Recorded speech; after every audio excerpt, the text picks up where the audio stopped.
Excellent. Well, it looks like we have a number of newcomers in today, so welcome. I hope that we can answer all of the questions that you have and can help guide you through this process. So with that, I am going to go ahead and open it up. So welcome in, everyone. My name is Sarah Salkup-Jones.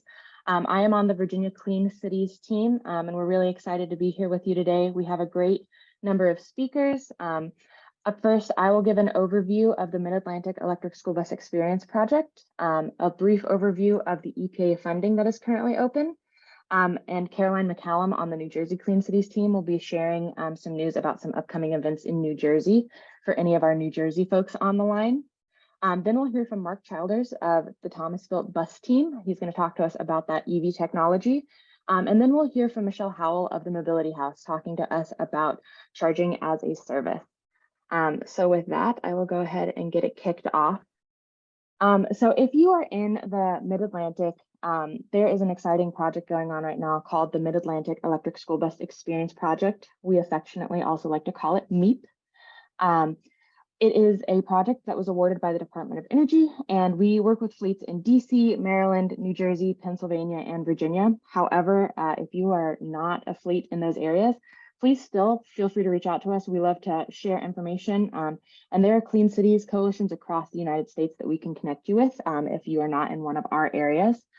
The goals of this project are to increase awareness on electric school buses, help support adoption, help school districts get hand-on experience with the technology before they buy it, and then gather operational data to help school districts know what's out there before they buy.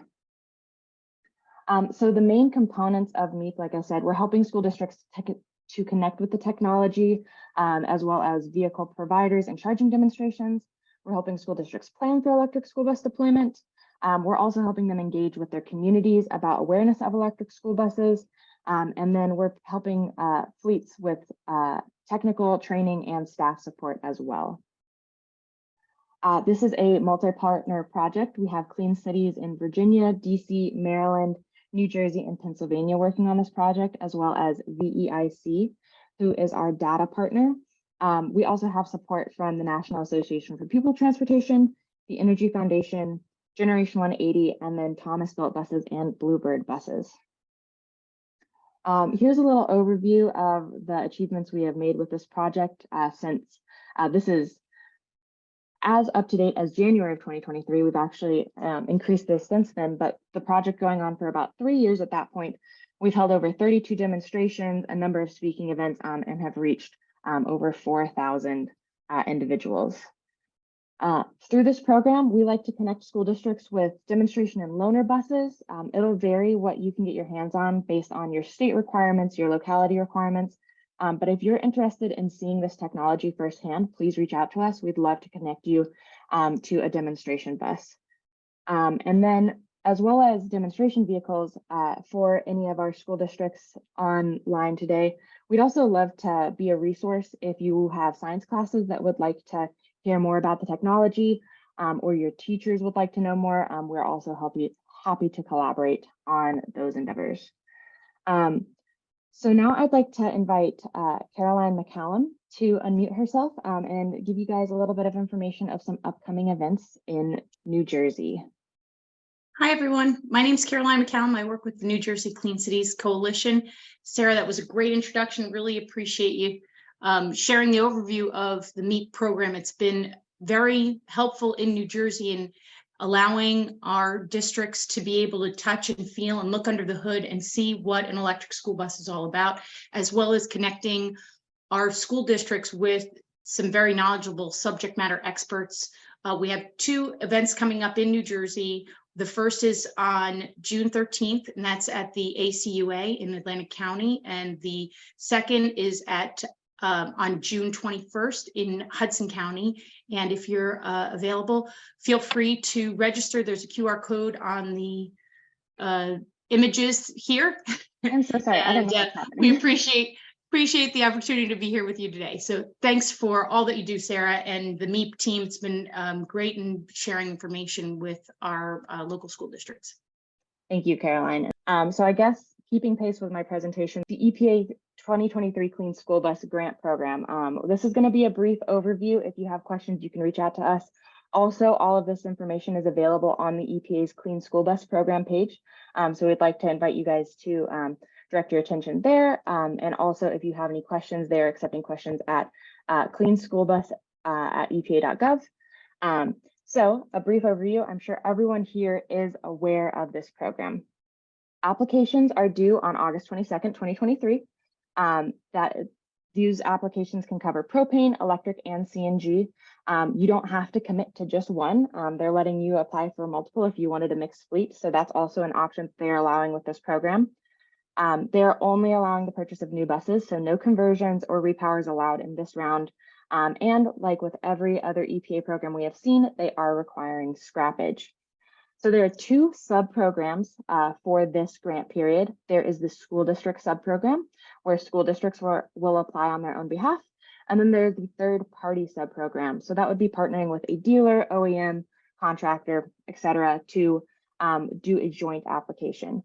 One of the benefits of working with a third-party sub-program is that you'll notice the minimum number of buses for the school district sub-program is 15 buses, whereas the minimum for the third-party sub-program is 25.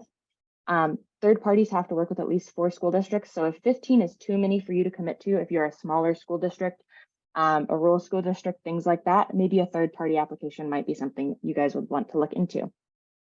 And the EPA has also flagged that they will be hosting another rebate program. They expect it to launch probably sometime in the fall of 2023. So that is something to look out for because the program that is currently open is a fully fledged grant application. So like the first rebate, there are funding prioritizations. They have changed it a little bit. So if you were a priority school district in the first round or you weren't, you might want to check back in and see if you now qualify or do not qualify as a prioritized school district. So again, they're highlighting those high need, low income school districts, rural school districts, now specifically Rural 43 designation, Bureau of Indian Affairs funded school districts, but they're also including a self-certification opportunity for school districts that might not fit into these lists. Those are primarily school districts that are Title I funded and may or may not meet those 20% SAIPE limits that the original priority list accounts for. This funding opportunity, unlike the first rebate program, has not specified a minimum number of priority applications that will be awarded. However, the environmental justice and disadvantaged communities portion of this grant application is 25 points out of the 120 total. So we can still see that it is ranked very highly in their consideration. Here's a little bit of an overview of the eligible old school buses that can be replaced. As I mentioned, it is a scrappage program. So the vehicle must be model 2010 or older diesel powered to be considered for scrappage.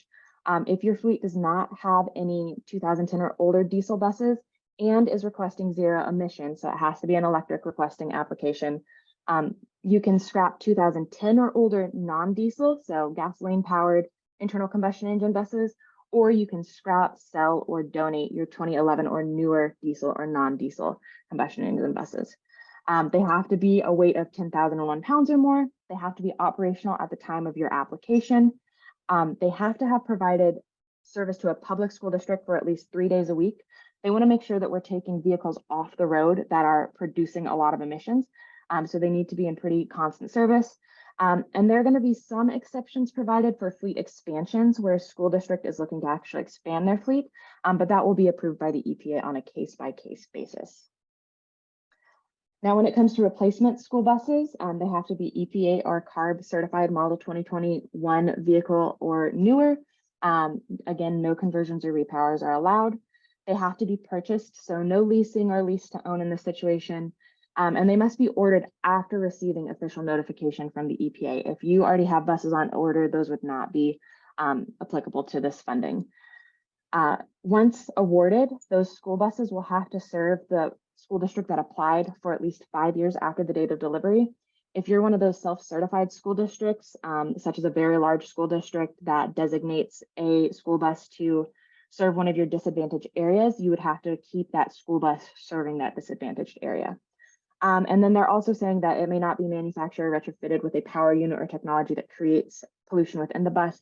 Those you can think of as like diesel auxiliary heaters and things like that.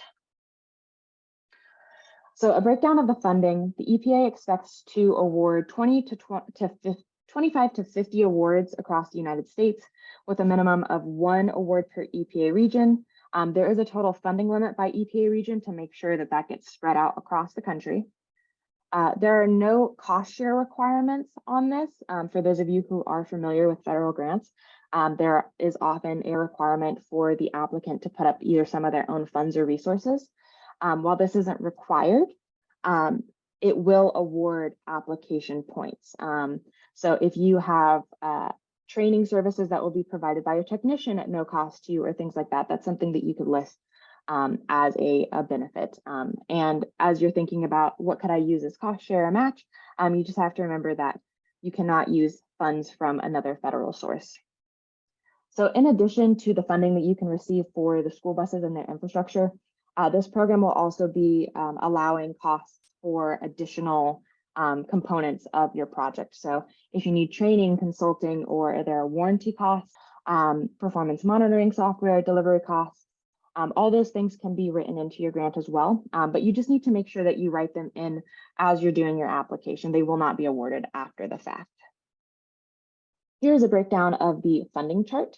So I've highlighted here the electric funding available. You will note that fueling infrastructure is only included if you are purchasing a battery electric bus, and the amount of funding that you can get is going to vary based on if you are a priority school district or not. So for the application process, this, like I said, is a full grant application. The first round was a rebate where you set up your sam.gov account, and you submitted a couple of pages and you were in for a lottery. Since this is a competitive process, it is a fully fledged grant with a 15-page narrative that requires the narrative, timeline, budget.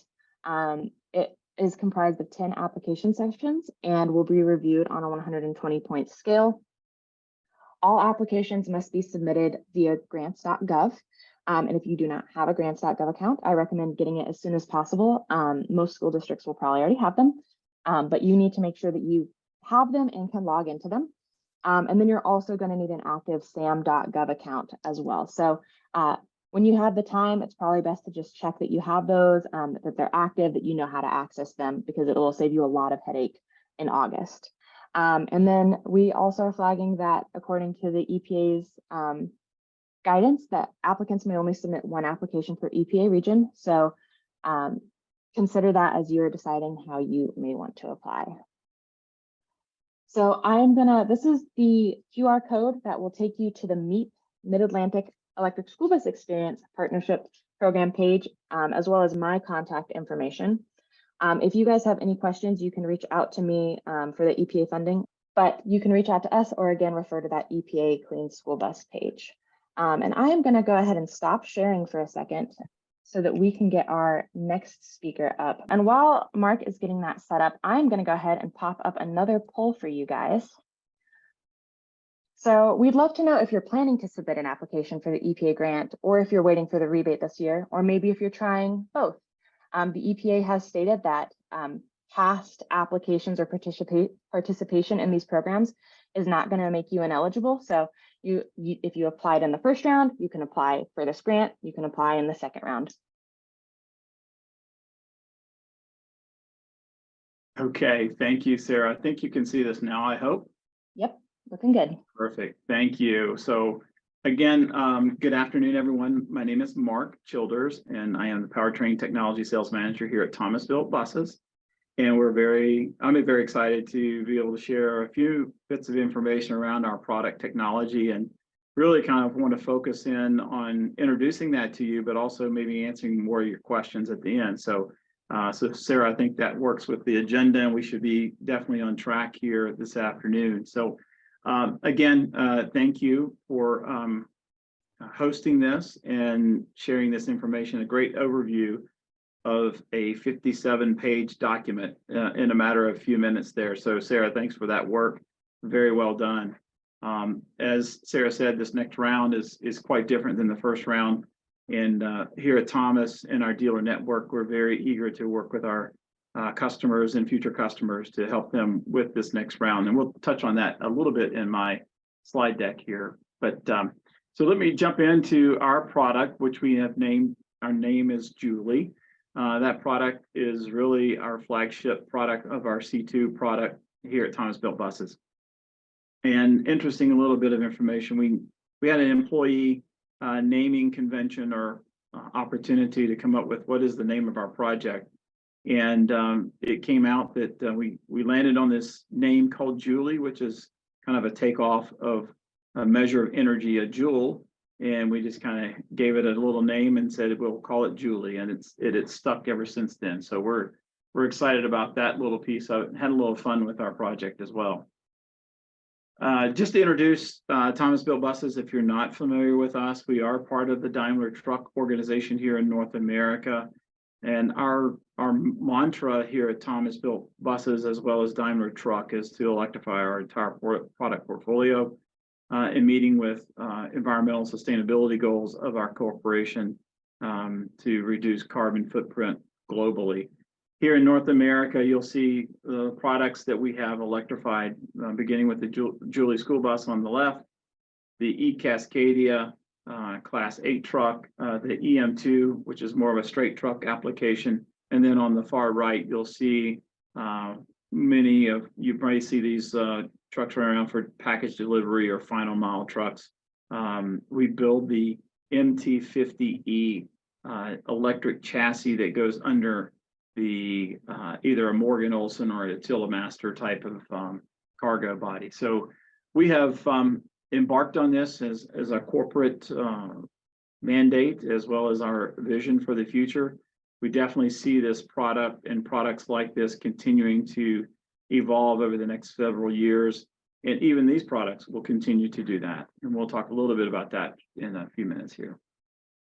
So let's talk about our Julie product, kind of giving you an overview of really what are the specs around the vehicle. Today, we offer up to 136 miles of range. We achieve that by using 226 kilowatts of total nameplate energy on the product. We are using, and we'll talk about Proterra here shortly, but we use that in conjunction with our motor, which is 295 peak horsepower motor, combined with an Eaton transmission.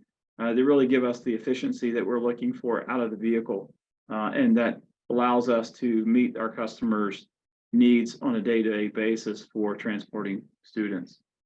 We are able to charge that 226 kilowatts on a 60 kilowatt charger in approximately 3.4 hours. Today we can take up to a 90 kilowatt charge on our battery pack, but in general, we see most customers, if they're going to go on the high end of the charging strategy, they're going to be around that 60 kilowatt charger. And as well as we can charge down to, say, a 25 kilowatt charger as well. It's just going to calculate your charge time a little differently.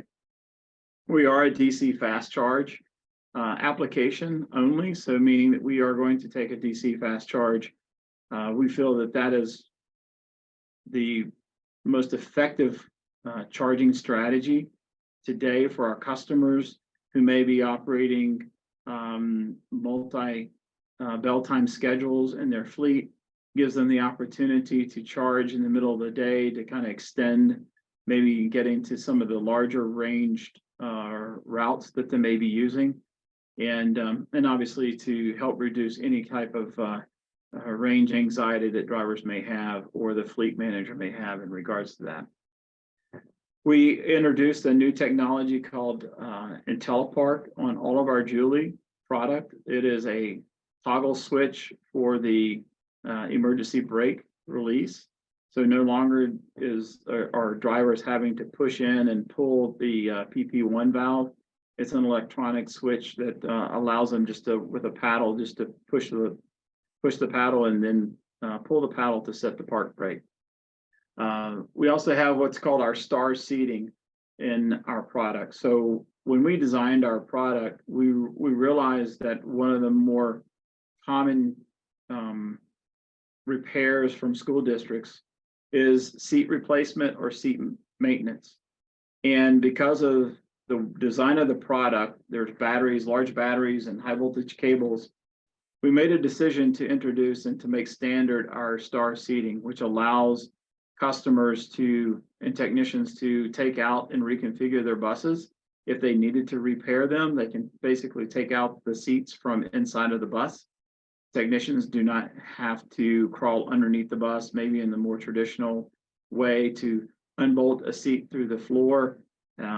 Today, they can just basically take out about 6 bolts, and those seats can be removed from the bus to be repaired, or in some cases, they could be reconfigured with our track seating system.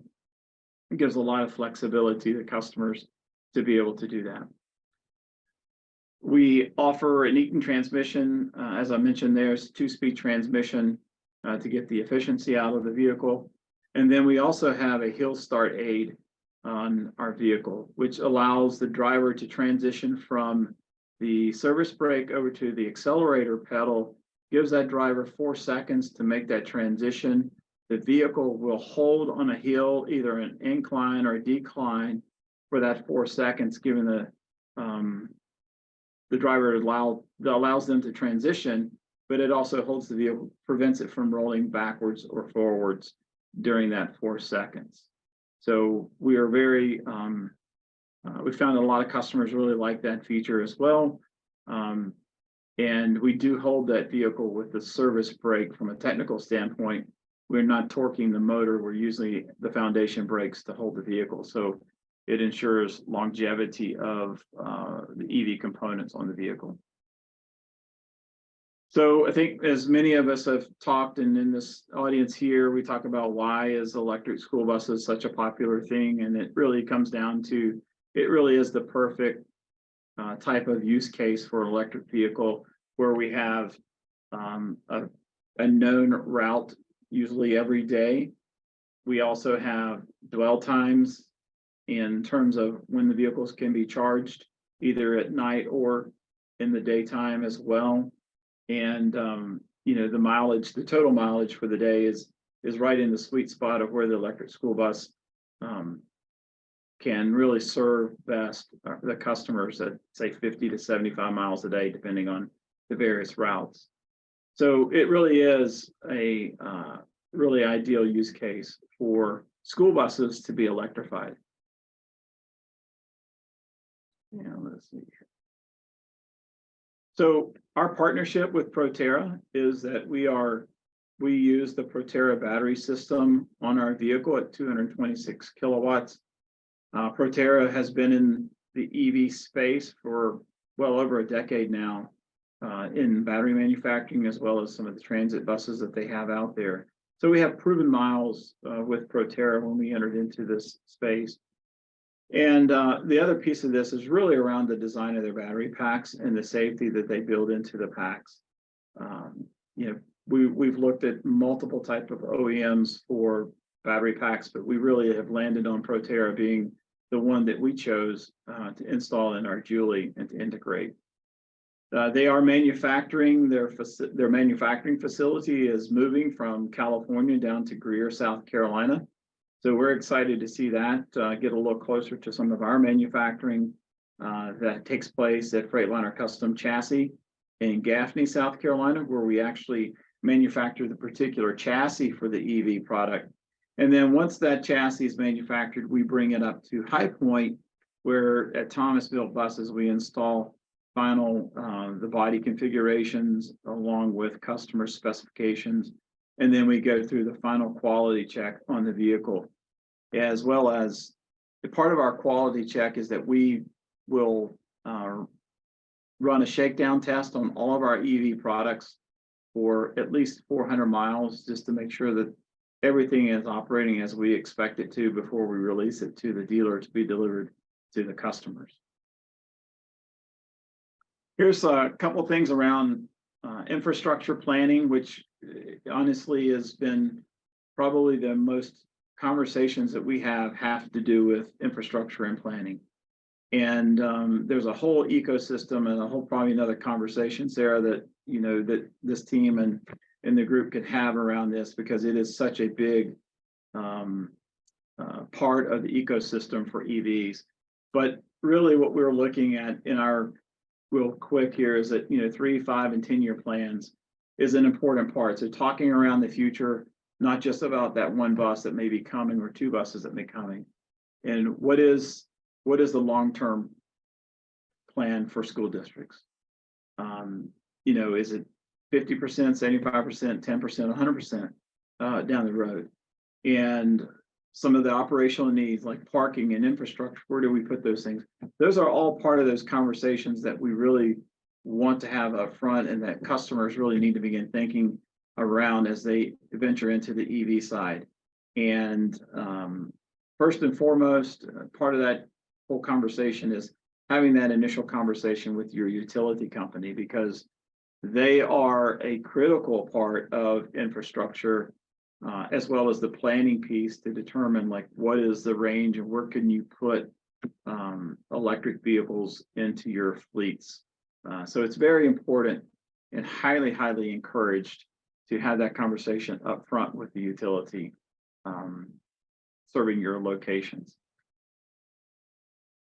So, this is a little bit more around, the Proterra service miles, safety around their product and why we chose them in terms of, the ability for us to have confidence in the product that's out there in our product today. Funding. So part of that, as you were saying earlier, Sarah, funding is a big piece of this ecosystem as well, and where we are partnering with Clean Cities across the country, particularly there as well in the Virginia area and Maryland and in New Jersey sites as well, and with other programs like in New Jersey. As Caroline mentioned earlier, funding is such a high part of this ecosystem that we really want to be a valuable resource and a trusted partner with our customers and potential customers around where do we go and how do we work to get this funding. As mentioned earlier by Sarah, the Clean School Bus program, obviously in round 1 was a voucher program. This second round is going to be a competitive application program. And part of our mission is to help our customers put forth that best application so that the EPA does choose their application in this round 2. So, and we are looking forward to round 2.A or 2.2B in terms of the next round as well. So funding is a big part of this ecosystem, and at Thomas we have developed a team to kind of help our customers through that and to partner with them. And I'll talk about that shortly. When we talk about infrastructure, the big piece of this is the planning piece of it. Also, it's getting to the deployment phase. And what we've seen across the country is varying timelines on how long it takes to be able to put in an infrastructure that is operational when the vehicles show up. And so, these are some of the key pieces of that whole deployment and operating and training of it, of that ecosystem, where we come in once the infrastructure is in, we know that it's been commissioned. Then we begin to look at some of the training that happens that we plan with technicians to do training on site with them around our product. We'll also do driver training for customers on site for new customers receiving EVs. And it's an important part to make sure that our customers are comfortable. This is a new technology that's going into a fleet, and we want to make sure that they're comfortable with what this technology is capable of doing, and really to do this and to operate the vehicle, safely, just like any other product they have in their fleet. So one of the things around that infrastructure that we developed here at Thomas is our EV infrastructure team, really to kind of talk around this whole infrastructure ecosystem. And our consulting team really is designed to help with every aspect of that deployment piece of it. So everything from talking to the utility, to looking at the various types of chargers, to also looking at how do we deploy those chargers and how do we maintain the infrastructure, all the way around to what are some suggestions and opportunities for charge management. as fleets begin to think through what their future is, hopefully they're aspiring to have more and more EVs because it is a total cost of ownership benefit. Then part of that is to be able to, how do we manage these vehicles when they're charging, and when we're to make sure that we can meet our operational expectations of our students and parents that are in the school districts. And so part of that becomes conversations around how do we ensure, using charge management software, that vehicles are ready to go in the morning for our drivers when they are doing their pre-trips and ready to roll. So give you guys an example of where we are in our deployments around Thomas. We have pretty much deployed an electric vehicle in almost every state at this point. We're working on a few that'll come online this year. And so we're very excited around the adoption of EVs in North America and the US. And we see that a lot of our deployments have been in this area, Sarah, with Virginia, Maryland, Pennsylvania, and New Jersey as well.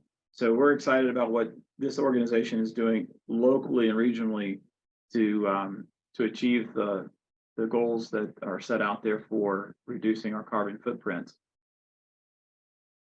And lastly, I've got some contacts here with our team that I'll share with you, Sarah, after this meeting. You can certainly share with the stakeholders here in the audience. I'll be glad to send this over to you after we're done. So I'll hit in there and give it back to you, Sarah, because I think hopefully there's lots of questions, and we can jump into any questions that anyone has around our product from a technical standpoint, or maybe from an ecosystem as well. So Awesome. Thank you, Mark.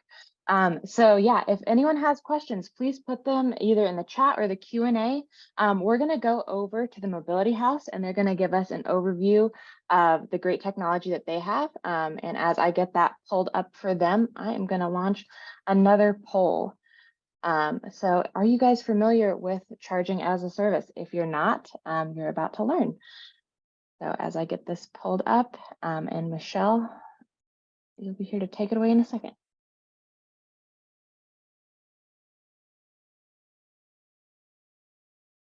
All right, and hopefully that is displaying for you all now. Yep, great.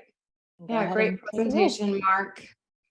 I'm Michelle Howell with the Mobility House, and I manage school district accounts and partnerships related to the K-12 sector, and I'm excited to be here. Next slide. I will be covering a lot of information, so if we can't get to them in the Q&A session after, please feel free to email or call us after so we can address all of your questions.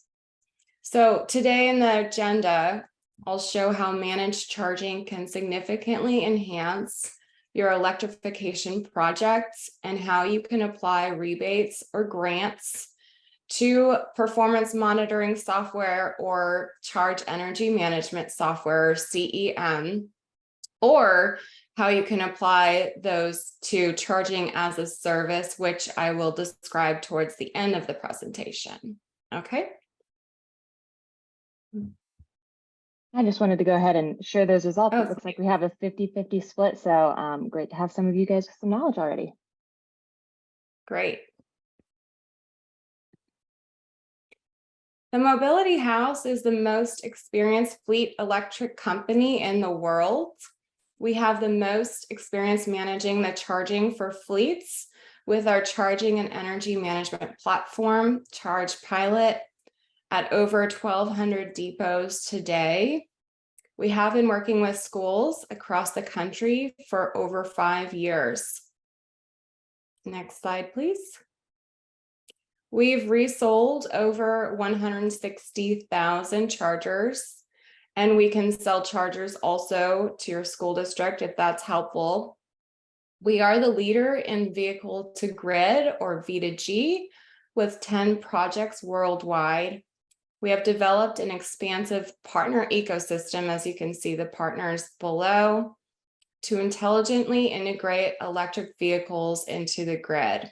And we ensure reliability and optimize your charging based on your school district schedules and constraints. Next slide, please.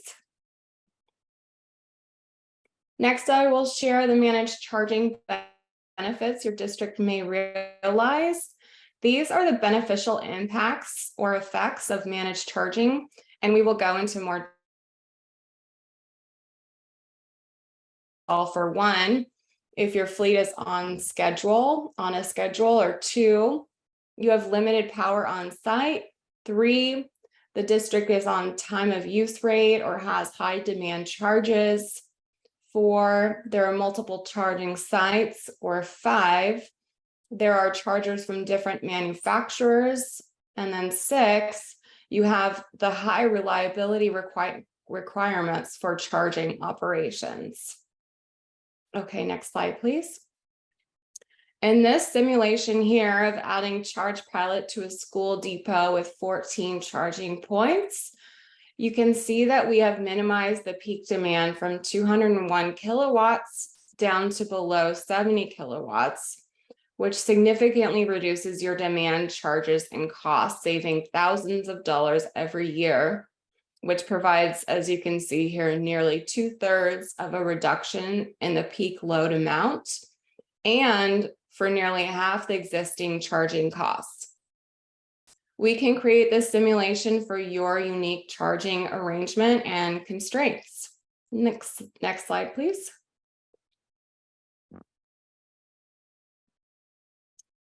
We have developed 10 bi-directional projects and have 6 years of vehicle to grid experience. And this particular project is underway in the Bronx in New York City. We provided automated load management, or ALM, which can be used when you don't have the ability to pull enough power from the grid. And this enabled Nice Bus, or New York School Bus Umbrella Services, to be able to charge their buses upon delivery and not have to wait for the upgrades, which can take over a year or years in some cases. Next slide, please. This is one of the largest school district electrification projects so far in the US, with charging over 30 buses using Charge Pilot. And in results are saving $500,000 within the first 5 years. On this particular project, we partnered with Schneider Electric and the Center for Transportation and the Environment, or CTE, to design a blueprint to create the lowest cost to charge for school districts. Modesto City Schools also used this blueprint and engaged the same team from Stockton USD to replicate the project at Modesto. Next slide, please. And now we're about Charge Pilot. You can move on to the next. So this is an overview of the system architecture and features of Charge Pilot. Having a local controller on site is crucial for managing charging, as Wi-Fi connectivity can be unreliable and lead to connectivity issues, which lead to charging issues. Our local controller stores data even when not connected to the cloud, ensuring that charging operations are not interrupted. And when you lose connectivity, the controller is still operating with the algorithms we've set to manage the charging within certain constraints. And when you regain connectivity, whether it's after 5 seconds or an hour or even a day, it will reconnect and provide you with the data. The dashed line there signifies the Ethernet cabling or fiber coding, which links the chargers to the controller and switch. Our system is also compatible with a wide range of chargers, including those with OCPP, or Open Charge Point Protocol, which prevents technology lock-in. If you want to use different chargers in the future, we can manage them alongside your existing chargers.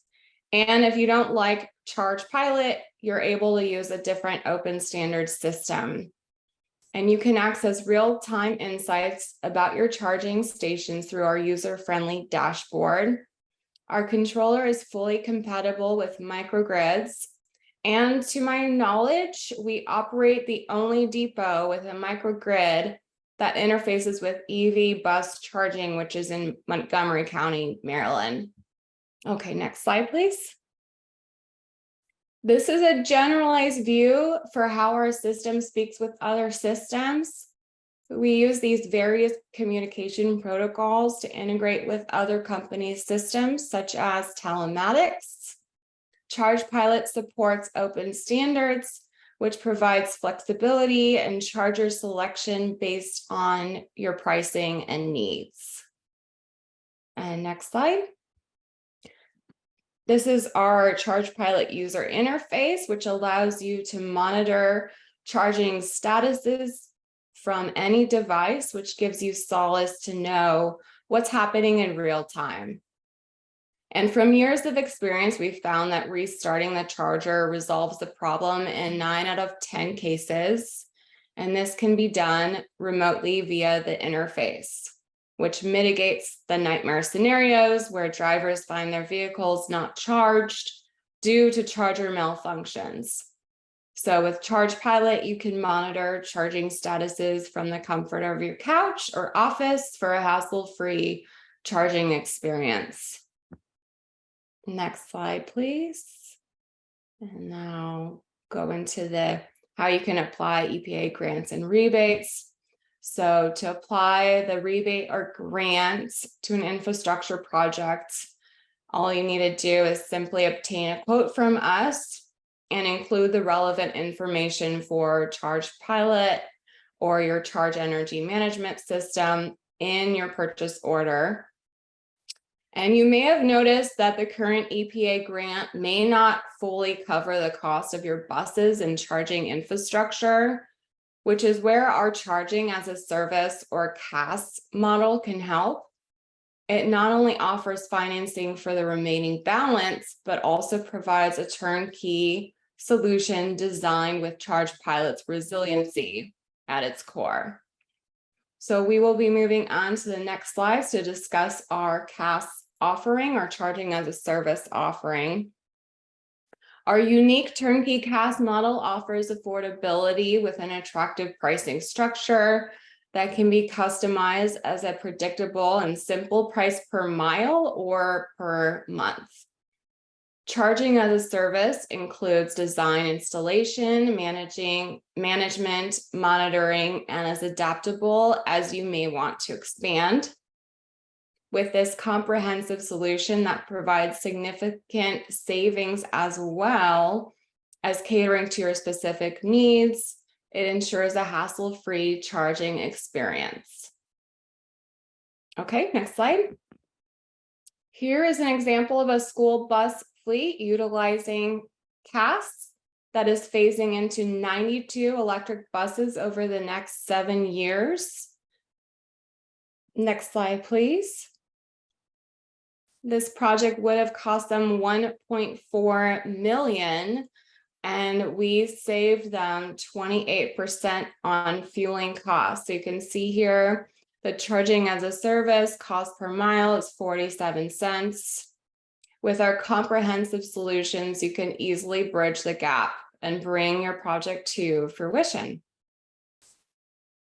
And next slide, with us today, we also have Elizabeth Hughes, who is our sales engineer at the Mobility House, who can answer some of your more technical questions during the Q&A. Thank you.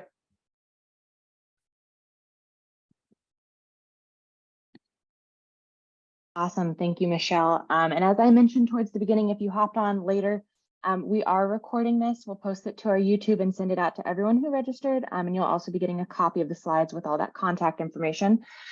So we'll be sending those your way. I'm going to launch one more poll as we start to get into the Q&A session. So I'm going to start lobbing some questions at people.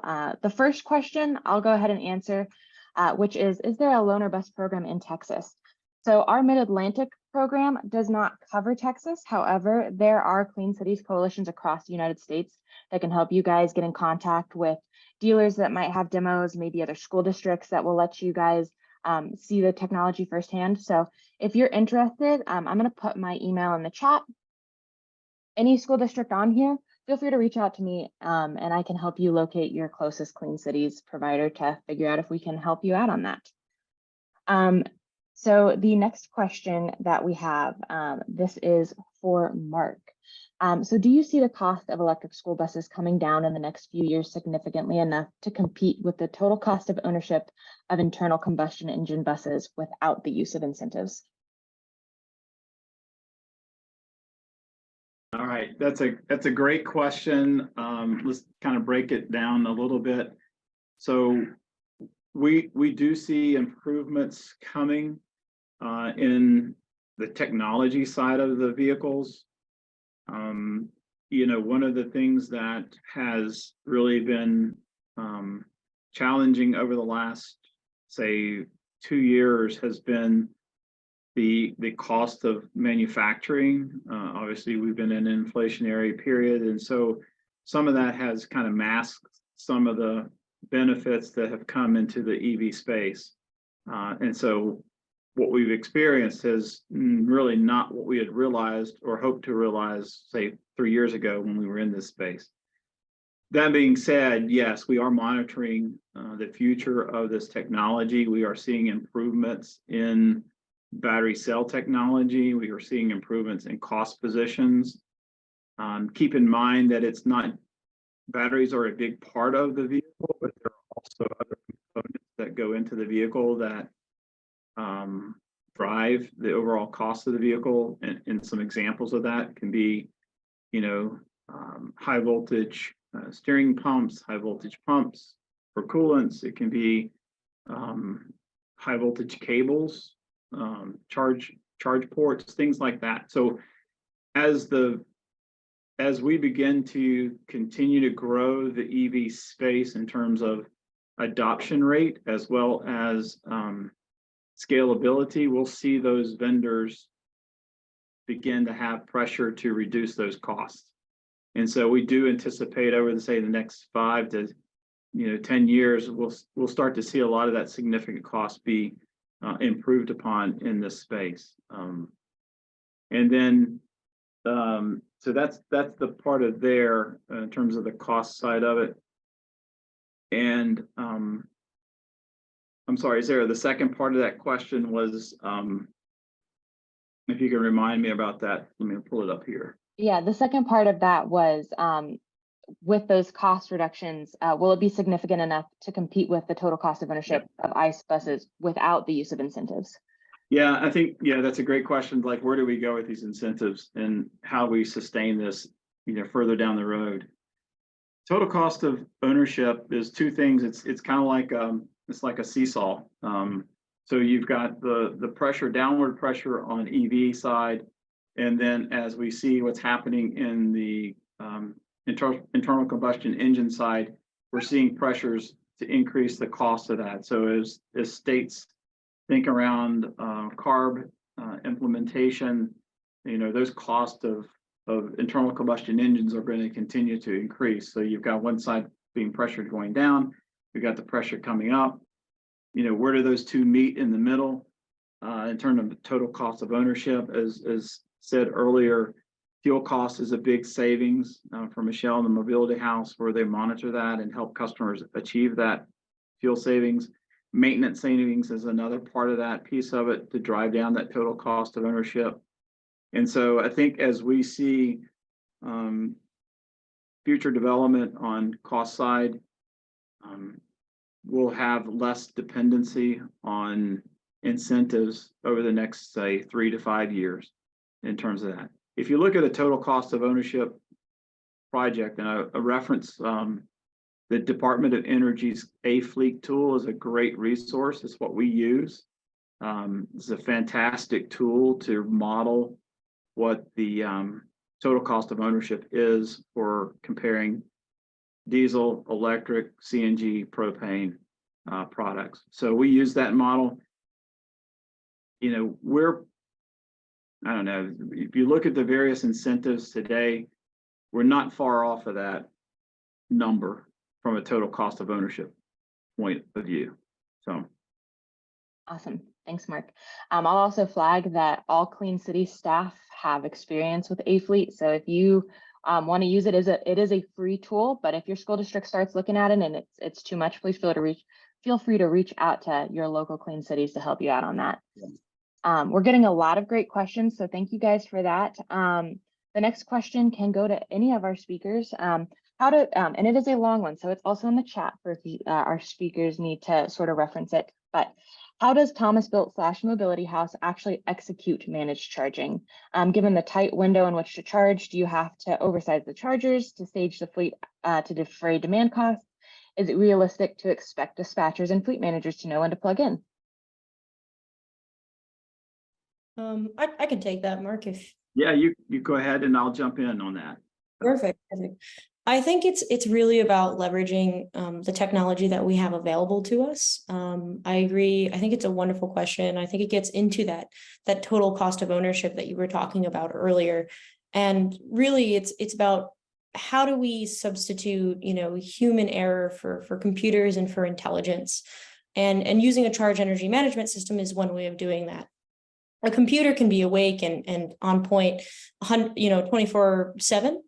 Especially, with the resiliency of a local controller and everything that Michelle talked about. And through the use of intelligent software like, ChargePilot or other third-party energy management systems, you are able to basically input when you want your charging to happen. And then there's also various other algorithms that can optimize to lower your overall total cost of energy, which is like total cost of ownership, but just on the power grid side of things, and really reduce that peak load, which is going to affect your peak demand charges. Yeah, I would add on to what Elizabeth said there and I think it begins with planning up front and looking at a holistic view of what you're trying to accomplish. And to Elizabeth, we work with the Mobility House on projects. We have their charge management platform, ChargePilot, installed here at Thomas Built Buses, so we can learn how to use that. And I think it begins with the planning side where you have to bring in, the manufacturer, a charge management program, the utility, to bring all those inputs into that charge management software to make sure that you do optimize for a successful deployment of vehicles. And that brings, as Elizabeth said, that brings down the overall total cost of ownership down for now as well as for the future. Plus, it gives you the ability to expand. That's where we want to see, is that we're building some capabilities for the future. Great answers. I think that also speaks to a question that we received as part of registration. Someone asked, how do you make sure that your utility can be brought down to your site in planning? You want to be talking to your utility yesterday if you could have been, but start talking to them now, even if you're not fully committed to electric school buses, because that's where a big part of your planning will come from. And as more electric school buses go in, utilities are getting used to sort of navigating this technology. So reach out to them. They won't be surprised that you're reaching out to them about this topic. It's a very hot topic right now. I have a follow-up question for the Mobility House team. Is there additional cost for the software interface? There is no additional cost for visibility into the dashboard. It's part of the overall solution. When you are managing a fleet, you want visibility into your fleet and you want to get that data out. You want to do the learning that, as Mark said, of course, there are different costs that go into electrifying a fleet and using a charge management software, but the dashboard is not one of them. It's really kind of your tool as a fleet manager to get the most out of both, the assets that you purchase from Mark, but also, run your fleet as optimized as possible. Beautiful. We got another question, and I'm going to call this person out. Speaking of other clean cities, Barry Carr from the Syracuse, New York area Clean Cities Coalition put in a great question. For Mark, you already sort of touched on this, but what do you think the range of buses will be in 5 years with those battery improvements? Yeah, it's a great question. I'll tell you what we've experienced just in, say, the 4.5 years that we've been deploying our Julie. So we started out with 220 kilowatts of nameplate energy. We quickly moved to 226 kilowatts, and we're going to move to, at the end of this year, 245 kilowatts of energy. And all of those changes have come to us by battery cell technology changing. So packaging, which we refer to as the packaging side of the business, form and function, the packs have stayed the same height, width, everything else. It's just the battery cell technology has changed. That gives you an example of how quickly this is changing. I think we'll continue to see that cell technology improve. What is difficult on vehicles is real estate. So there is only a certain amount of real estate that you can have on vehicles and add battery packs. One of our foundational premises here at Thomas and Daimler is to maintain safety on the product. So you'll see that our products with the battery packs are inside the frame rails so that we prevent any type of side impact or reduce the side impact on our bus, or we do not put any battery packs in the rear of the bus, which is a high collision zone. So that being said, you know, we have a limited amount of real estate to put battery packs on. So we just can't continue to add new packs to it. I think we're going to see that in, say, the next 5 years, continue to improve with cell technology. We are looking at new types of technology for the future of our bus and our buses.